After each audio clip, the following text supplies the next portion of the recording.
இவன் அவங்க வீட்டுல வேலை செய்றவங்க எல்லாரையும் நிக்க வச்சு, இதை பாருங்க, அவளுக்கு என்ன வேணுமோ நீங்க பண்ணணும், பிளஸ் அவளை ரொம்ப மரியாதையா நடத்தணும் அப்படின்னு சொல்றான். ஸோ ஹீரோயின் நல்லா தூங்கிட்டு இருக்காங்க, எல்லா ட்ரெஸ் எல்லாம் வச்சு நின்றுட்டு இருக்காங்க. ஹீரோயின் நினைச்சு பார்த்துட்டு என்னது இது அப்படின்னு கேட்கும்போது, உங்களுக்காக ட்ரெஸ் எல்லாம் வாங்கியிருக்காரு, உங்களுக்கு எது பிடிச்சிருக்கோ அதை நீங்க போட்டுக்கோங்க அப்படின்னு சொல்றாங்க. ஸோ பார்த்தா பின்னாடியே வந்து சாப்பாடெல்லாம் நிறைய செஞ்சு கொண்டு வராங்க. ஸோ எது பிடிக்குமோ நீங்க அதை சாப்பிடுங்க அப்படின்னு சொன்ன உடனே உங்களுக்கு ஒரு மாதிரி இருக்கு. ஸோ அப்போ உள்ள வரான் அவன் வந்து, என்ன நான் என்ன கொஞ்சம் ஓவரா பண்றனோ அப்படின்னு கேட்கும்போது, நீ கொஞ்சம் ஓவரா பண்ணல, ரொம்ப ஓவரா பண்ற அப்படின்னு சொல்றாங்க. ஸோ இவங்க 2 பேர் சிரிச்சுட்டு, சரி ஓகே நம்ம வெளில போகலாம் அப்படின்னு சொல்லிட்டு ஹீரோயினை ஒரு இடத்துக்கு கூப்பிட்டு போறான். ஆக்சுவலி சின்ன வயசுலேயே இவங்க 2 பேரும் இங்கே இருந்திருப்பாங்க.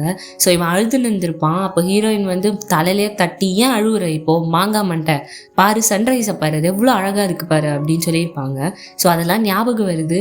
ஹீரோயின் கிட்ட சொல்றான், உனக்கு இதெல்லாம் ஞாபகம் இருக்குல்ல அப்படின்னு சொல்லிட்டு. ஆமா எனக்கு ஞாபகம் இருக்கு, ஓ அதுக்கு தான் இப்போ இப்படி பழி வாங்குறியா அப்படின்னு சொல்லிட்டு கலாச்சிட்டு இருக்காங்க.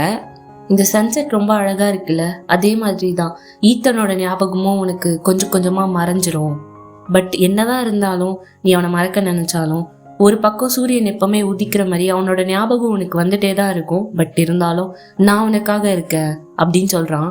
ஸோ ஹீரோயின் அதை கேட்டுட்டு, சரி நம்ம எப்போ கல்யாணம் பண்ணிக்கலாம், நான் ரெடியா இருக்கேன், நம்ம கல்யாணம் பண்ணிக்கலாம் அப்படின்னு சொல்றாங்க.